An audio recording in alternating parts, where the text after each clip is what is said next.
Ngayon sa I Love Pinas, puntahan natin ang isa sa mga world-famous destinations, ang Coron, dito sa Palawan. I love Coron and I love Pinas. Mag-stretching na dahil aakyat tayo ng 746 steps sa bundok na ito. Pagmasdan ang kabuuan ng Coron dito sa Mount Tapias. Ihanda na rin ang inyong mga goggles, snorkels at life vest dahil tayo ay mag-swimming at mag-island hopping. Magpaon na rin kayo ng pagkain dahil tayo rin ay mag-fish feeding. Wow! Ang dami nila oh! Kumain tayo ng seaweed salad, steamed lapu-lapu, steamed crab at marami pa. Dito lang yan sa Coron episode ng I Love Pinas! I love Pinas. I love Pinas. I love Pinas. I love Pinas.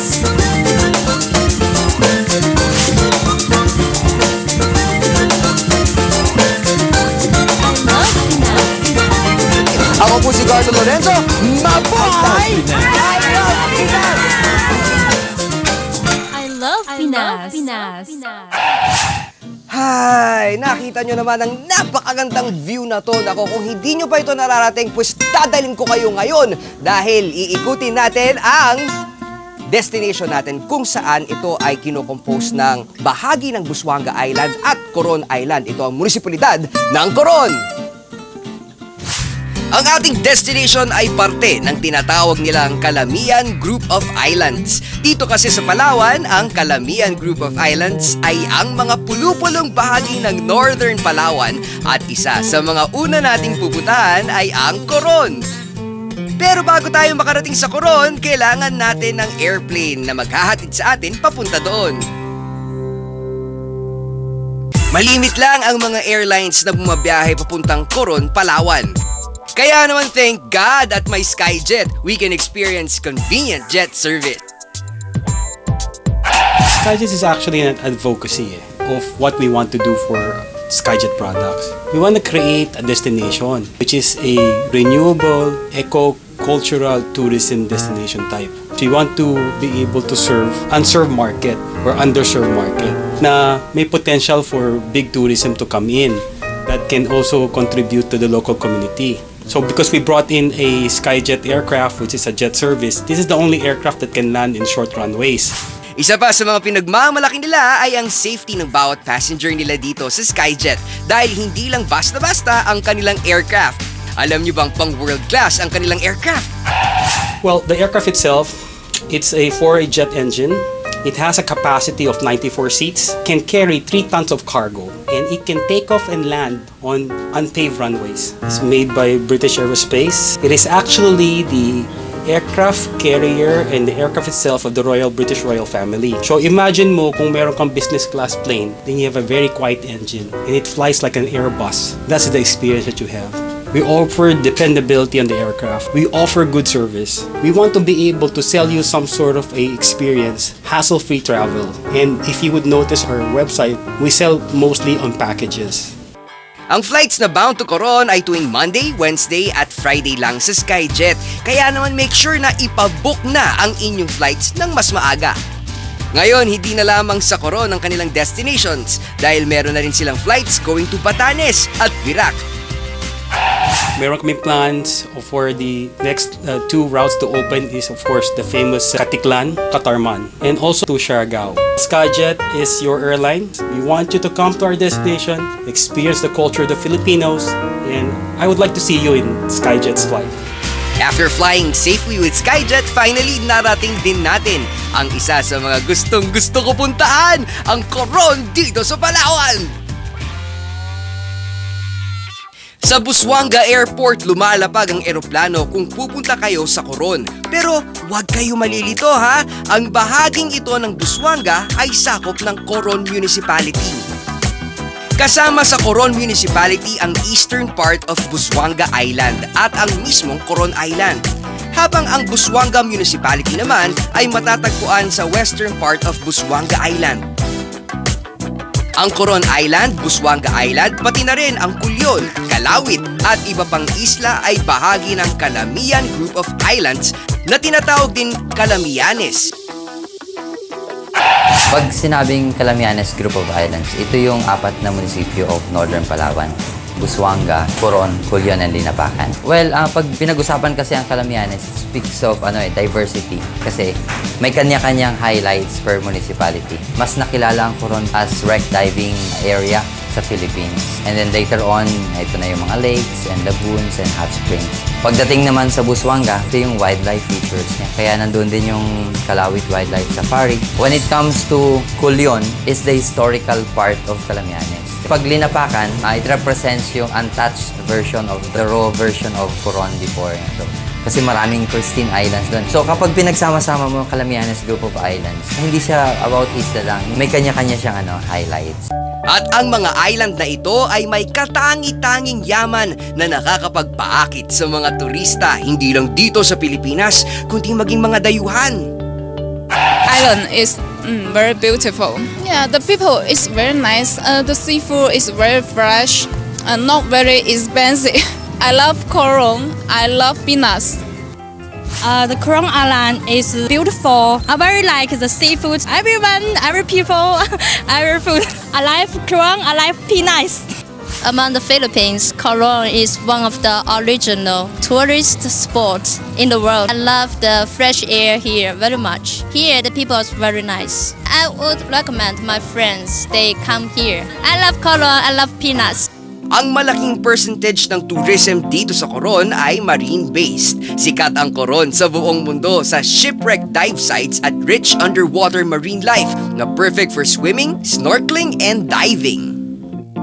Kaya naman sikat ang shipwreck diving dito ay dahil na rin sa pananatili ng Japanese troops dito noong 1944. Ang mga lumubog na barko ng mga Hapones noong Second World War ang siyang malaking factor ng turismo ngayon dito sa Coron. Ito ang dinarayo at sinisisid ng mga turista.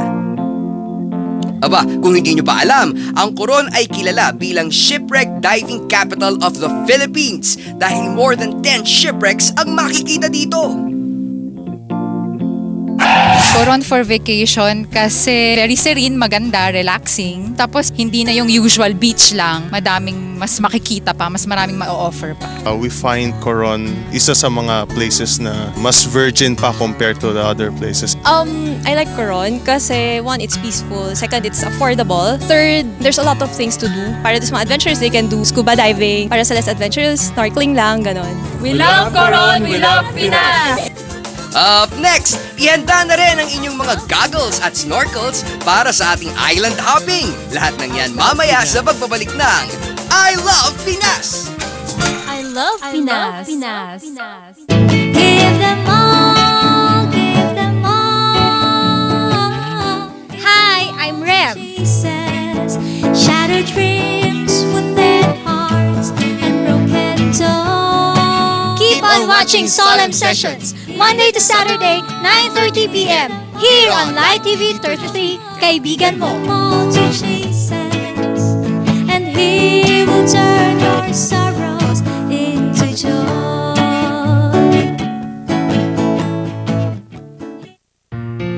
Ngayong linggo sa The Life Giver. Ang sabi nila, kung ano-ano daw kasi yung pananiniwalaan ko. Baka nga daw po nakulam ako. Yung ganitong init, parang apoy na sa akin. Mga sugat na hindi maipaliwanag ng medisina, paano magkakaroon ng kagalingan? Tunghayan natin ang himala ng kagalingan mula sa Panginoong Jesus sa buhay ni Michelle de la Cruz, kasama si Sister Dory Villanueva, dito lang sa programang The Life Giver, alas 8:30 ng gabi sa Light TV Channel 33, Kaibigan Mo. I Love Pinas would like to thank Skyjet.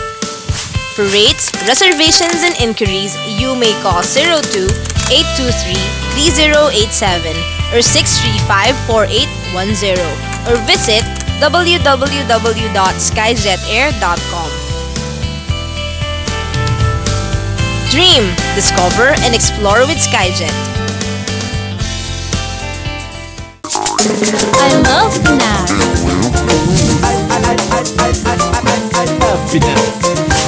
I love Pinas. Umpisahan na natin ang Coron Adventure, pero dapat mag-warm up muna tayo. Eto, ang Mount Tapias ang isa sa mga destination na pinupuntahan ng mga turista dito sa Coron. Tinatayang nasa 746 steps ang kailangan nating hakbangin bago tayo makarating sa tuktok ng Mount Tapias. Hala, teka, 746 steps? Ang dami niyan! Pero dahil hindi kumpleto ang trip nang hindi natin naakyat ang Mount Tapias, kaya naman kahit anong mangyari ay kakayanin ko yan! Stop everything! Nakikita mo ba ang nakikita ko? 100! Ayan oh, nakapang 100 na tayo na tapak ng stairs. Ibig sabihin, 600 plus na lang! Ang konti na lang! Yehey! After the 100th step, parang gusto na bumaba at bumalik sa sasakyan. Nakakahingal kasi. Pero nang makita ko kung ano ang nasa likod ko, parang ang ganda ng view. Parang gusto ko nang umakyat ng mas mataas pa. Hindi ko pa rin matatao ang ibabaw.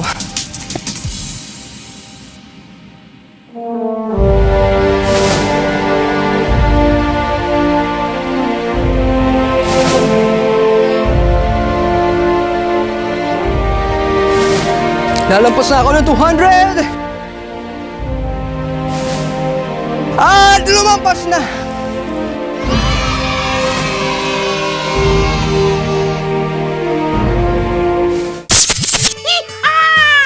Marami ring mga turista ang nakakasabay ko paakyat ng Mount Tapias. Ang ilan sa kanila, hinihingal din kagaya ko. Ang init din kasi kahit pa hapon na. Speechless! Bakit naman speechless sa pagod? Ay, naku po. Ano sasabihin mo? Wala ka nang masabi kundi huminga ng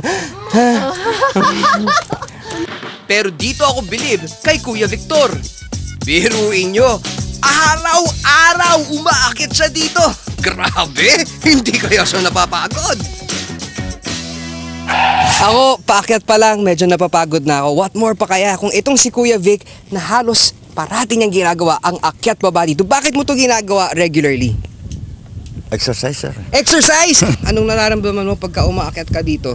At gaano kadalas? Araw-araw to basta walang ulan. Ito ba? Nanghihina! Wala naman, masarap eh. Bakit masarap? Maganda yung pangatawan eh. Habang papalapit ako sa tuktok, papaganda rin ang view na nakikita ko. Kahit sang anggulo ka pumwesto, perfect pa rin ang mga kuha ko. Kung sakali man na mapagod kayo sa pag-akyat gaya ko, mapakalad tayo at may mga waiting sheds dito na pwedeng pag-parkingan ng mga pagod na paa. Then, after resting, ituloy na natin to! Konting tiis na lang at nakikita ko na ang tuktok ng tagumpay! Ayan na! Ang giant cross sa tuktok ng Mount Tapias! Nakita mo ba yan? Ayan na! Ayan na! Ilang hakbang na lang! Ayan na! Kahit pagkabalding pawis na rin ang inilabas ng buong katawan ko. Kaya mahalaga rin na magdala ng tubig kung aakyat kayo rito. Kahit nakakapagod, mahalagang ma-enjoy nyo ang pag-akyat. Huwag magmamadali ha para hindi agad kayo mapagod. Take your time and chill lang.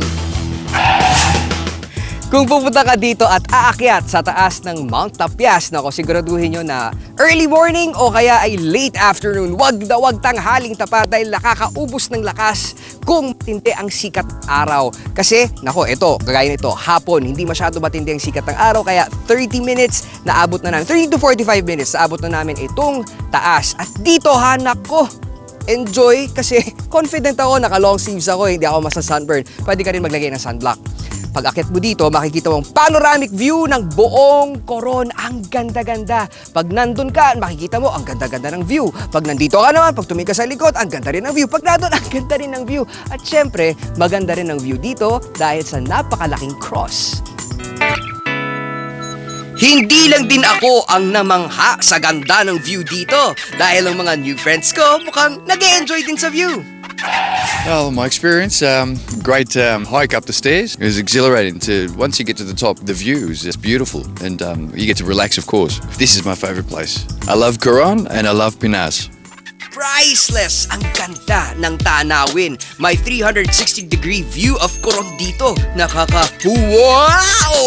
Lalo na ang magandang skyline. Nakikita ng mga mata ko ngayon ang malawak na Coron mula sa mga bundok, lupa at karagatan. Wow! Heaven!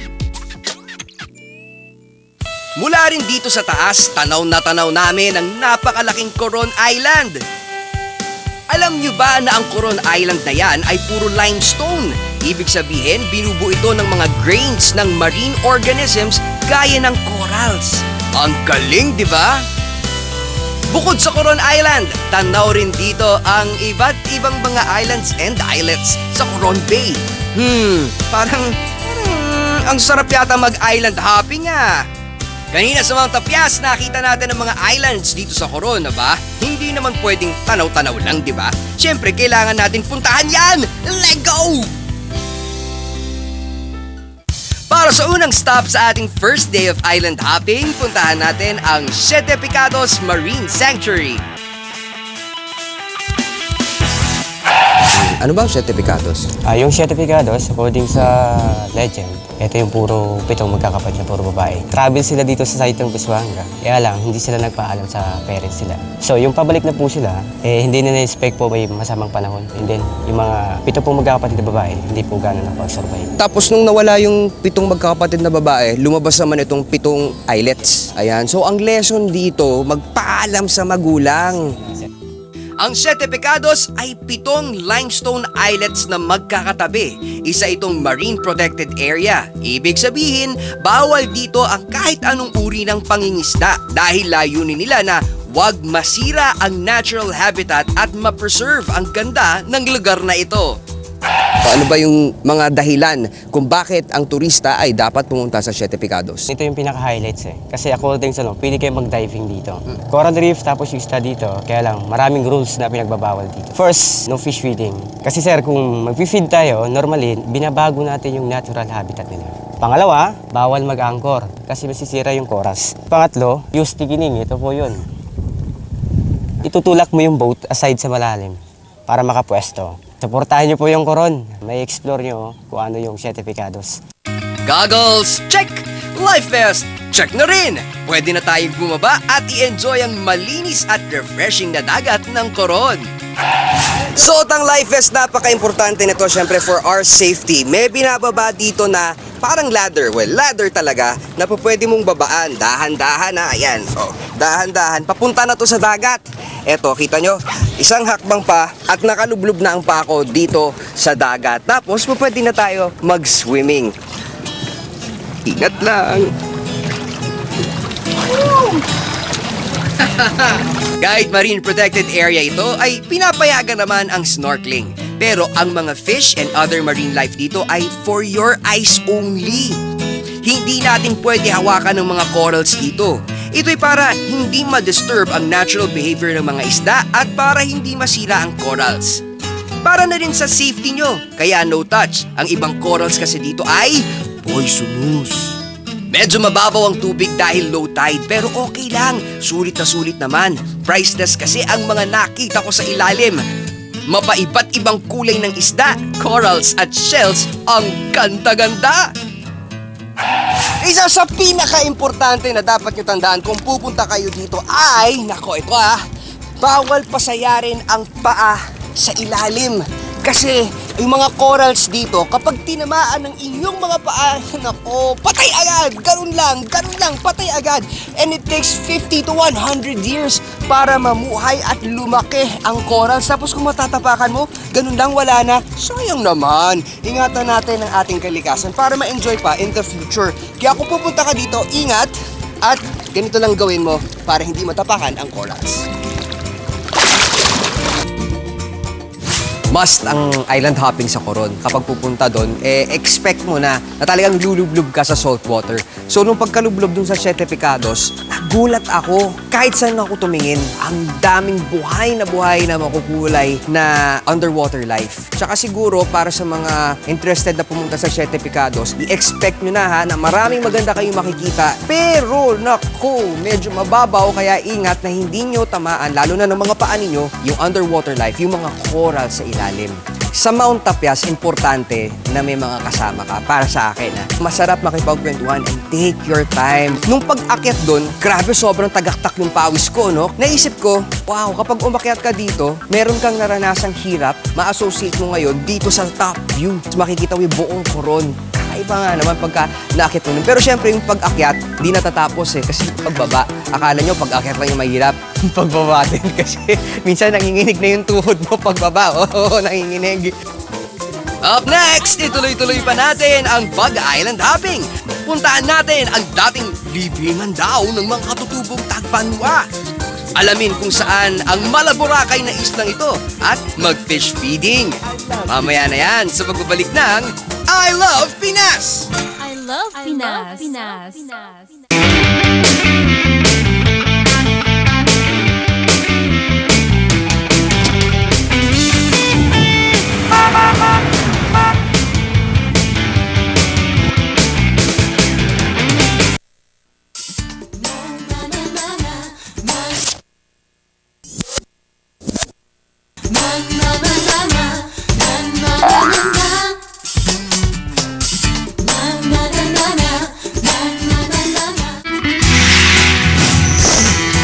Mga ka-FB, may Facebook page ang I Love Pinas. Type facebook.com/official I Love Pinas at i-click ang like. Sali na! I love Pinas. I love Pinas. Ituloy-tuloy pa natin ang pag-island hopping dahil after umakyat sa Mount Tapias at mag-snorkeling sa Siete Pecados, halina at pumunta naman tayo sa Twin Peaks Reef. Matatagpuan ang Twin Peaks Reef sa isang bahagi ng Coron Island at gaya ng Coron Island, ang Twin Peak Reef ay gawa rin mula sa limestones. At kwento ng mga kasama naming bangkero, ang Twin Peak Reef ay dating libingan ng mga katutubong tagbanwa. May cave kasi ito dati at ang mga labi ng mga namatay na katutubo ay dito dinala. Pero noon pa yun at ngayon pwede na ito pasyalan. Pwede ditong mag-swimming at mag-snorkeling dahil ang dami-daming magagandang lamang dagat ang makikita mo rito. Pero isa itong marine protected area. Ipinagbabawal dito ang pangingisda at pag-fish feeding para ma-preserve ang natural habitat ng mga isda rito. More island hopping dahil this time, silipin naman natin ang Dimanglet Beach. Tinawag itong Dimanglet Beach dahil dati raw maraming na-harvest dito na giant clam o manlet sa lugar na ito. Pero ngayon ipinagbabawal na ang pamimingwit sa mga ito. 100 pesos ang entrance dito pero dahil sobrang low tide ngayon, hindi kami makalapit sa shore. Sasayad ang aming bangka sa babaw ng tubig. Kaya naman let's enjoy the beach and the sun even from afar. Last stop sa ating island hopping ngayon ay ang CYC Beach o ang Coron Youth Club Beach. At dahil low tide, kailangan namin bumaba ng bangka at maglakad papunta sa shore. Ang nakakatuwa pa rito sobrang babaw lang ng tubig na halos hanggang bewang lang o gatuhod pa nga. White sand beach ito at katulad ng sand sa Boracay, sobrang pino rin ng mga ito. Kapansin-pansin din ang mga mangroves sa paligid ng beach. Tinawag din itong Coron Youth Club Beach dahil sa grupo ng mga kabataan na pumunta dito 10 to 12 years ago. Wala pa raw pangalan ng islang ito, kaya naman naisipan nilang tawagin itong Coron Youth Club Beach. Bukod sa pagsiswimming, allowed dito ang fish feeding. Tingnan nyo, ang dami-daming isda. Isa sa nakakatuwang na experience ko dito habang nag-fish feeding ay akala yata ng ibang mga isda dito pagkain rin ng mga binti namin. Kinakagat-kagat rin nila kami. Pwede rin dito ang open water diving at advanced diving. Up next, umpisa na natin ang Coron Food Trip at tikman ang seaweed salad, steamed lapu-lapu, steamed crab with lemon butter sauce at marami pa. Mamaya na yan dito lang sa I Love Pinas! I love Pinas. Give them all, give them all. Hi, I'm Rem. Shattered dreams with their hearts and broken dolls. Keep on watching Solemn Sessions, Monday to Saturday, 9:30 p.m. here on Live TV 33, Kaibigan Mo. And he will turn your sorrows into joy.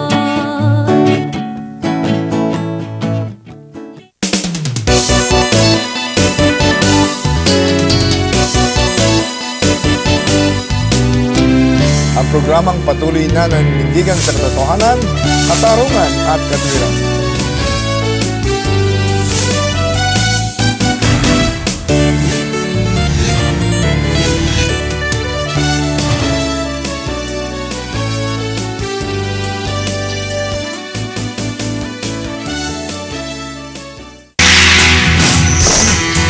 Mga ka-FB, may Facebook page ang I Love Pinas. Type facebook.com/official I Love Pinas at i-click ang like. Sali na! I love Pinas. I love Pinas. I love Pinas. Pagkatapos natin mag-island hopping, swimming, snorkeling, fish feeding at after akyatin ang napakataas na Mount Tapias, umpisaan naman natin ang ating pag-food trip dito sa Coron. At sisimulan natin yan sa pinakabagong kainan dito. June 2013 nang mag-open ang Coron Bay Cruise. Isa ito sa mga unique ways para ma-enjoy ang food trip dito sa Coron. Kainan sa yate kasi ito na pwedeng umikot sa Coron Bay. Coron Bay Cruise po ay pinangalan dahil ito po ang isa sa pinakabagong pangalan ng negosyo dito sa Coron po. I-expect nila ang magandang serbisyo, masarap na pagkain, matibay po ang ating cruise, at syempre ma-feel natin yung atmosphere sa pamamagitan po ng paglalayag habang kumakain po. Sa tingin mo, bakit babalik-balikan ng mga turista itong Coron Bay Cruise? Ito yung pinaka-unique na kakainan mo dito sa Coron dahil habang in-enjoy mo yung food, iikot ka po dito sa buong isla po ng Coron, Palawan. Tayo pimalagon namin inaanyayahan na bisitahin po ang Coron Bay Cruise. Tikman na ang kanilang seaweed salad, steamed lapu-lapu na ang laki-laki, steamed crab with lemon butter sauce at ang grilled squid. Buffet style ang food service sa Coron Bay Cruise at karamihay seafood ang nakahain. Ang buffet nila, 650 pesos per person tuwing weekdays at 850 pesos naman per person kada Friday to Sunday. Blue and white din ang theme color ng Coron Bay Cruise dahil sinisimbolize daw nito ang water and sky. For over 1 hour and a half, enjoy na enjoy nyo ang pagkain habang nagku-cruise. May second floor din ang barkong ito, kaya mas feel na feel nyo ang preskong hangin at beautiful view. Wow! Sa mga malapitang road trip, pwede magbalikan. Pero sa mga ganitong out-of-town trip, kailangan ng may matutulugan. Kaya naman isama na sa inyong Coron itinerary ang Mikasa Lodge. Mikasa stands for My House. So, ibig sabihin po, pag pumunta kayo dito sa Mikasa, you will feel at home. Pagpasok nyo pa lang po, lahat na ng staff namin is willing to attend your needs. Mikasa Lodge has 17 beautiful, modern design, fully air-conditioned rooms. Our rooms has a private toilet and bath. And then, our rooms equipped with a 32 inches flat LED TV. Iniimbitahan ko po kayong pumunta dito sa Coron, Palawan. And of course, pag nandito na po kayo, dapat dito kayo sa Mikasa Lodge pumunta. Your safety and your convenience is our priority. Isa sa mga binabalik-balikan daw sa kanila ay ang kanilang rooftop restaurant na nagsaserve ng mga Coron dishes. Gaya na lang ng masarap nilang lamayo o danggit. Favorite ko ito. Malaman kasi ang isda, kakaiba sa nakasanayan kong danggit. Open din for walk-in tourists ang kanilang restaurant, kaya naman pwede nyo na ring ma-enjoy ang view ng Coron Bay mula sa rooftop.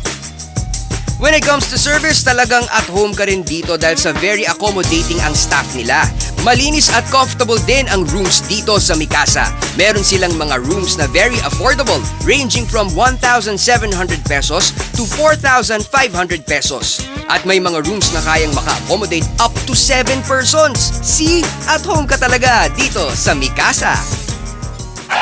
Nung pupunta yung I Love Pinas team sa Coron, hindi naman ako nag-expect kasi I want to experience everything na hindi ko masasabi na overrated naman to. Kaya naman sobra akong na-amaze in such a way na hindi mabura sa isip ko yung ganda ng nature. Enjoy na enjoy talaga ako dito sa Coron at alam nyo ba na patikim lang yan sa ating mga may experience dahil next week meron pa tayong susunod pang mga adventures. Ito naman ang hindi ko palilipasin na ipagpa next week pa ang mga messages ninyo mula sa Facebook. Ito. Message mula kay Justerini Cartagena. I love Pinas talaga. Ang sarap panoorin at hindi nakakasawa ang mga pinapalabas nyo. Nakakabusog sa mata at sa tiyan ang mga pinapakita nyo. At napakaganda ng pinupuntahan yung mga lugar. Para na rin akong sumali sa mga adventures nyo. I love Pinas, God bless and more power. At message naman mula kay Jeannie Rose Vidal. Ang gandang panoorin ng I Love Pinas dahil marami akong nalalamang lugar na maganda na pwede pagbakasyonan. Sana tumagal pa ang show nyo and God bless. Meron ka bang mga message, invitation o suggestion about wag mong kimkimin? Yan, ilapas mo lang. Pumunta ka sa facebook.com/official I Love Pinas. Click like, post your message. Baka ang message mo ang susunod ko nang babasahin. Alam nyo, dito talaga sa Coron, ang main industries nila ay fishing and tourism. At kasama dyan ang tourism. Bilang turista, ang sarap-sarap sabay-sabay sabihin dito ang I Love Pinas! Ang mga dapat niyong abangan next week sa second episode ng Coron. Ituloy-tuloy pa natin ang pag-island hopping. Tawirin natin ang matarik na bundok na ito para masilayan ang world-famous Kayangan Lake. Samahan niyo rin kaming i-discover ang sinasabing Hidden Lagoon ng Coron Island. Mag-ingat sa paglangoy dahil baka ang jellyfish na ito ang inyong makasalubong. Jellyfish pa! E tikman naman natin ang inilaw na jellyfish. 3. More island hopping, more swimming, more snorkeling, and more food trip. Pero next week na lang ha. Kaya naman magkita-kita tayong muli dito lang sa I Love Pinas! Pinas.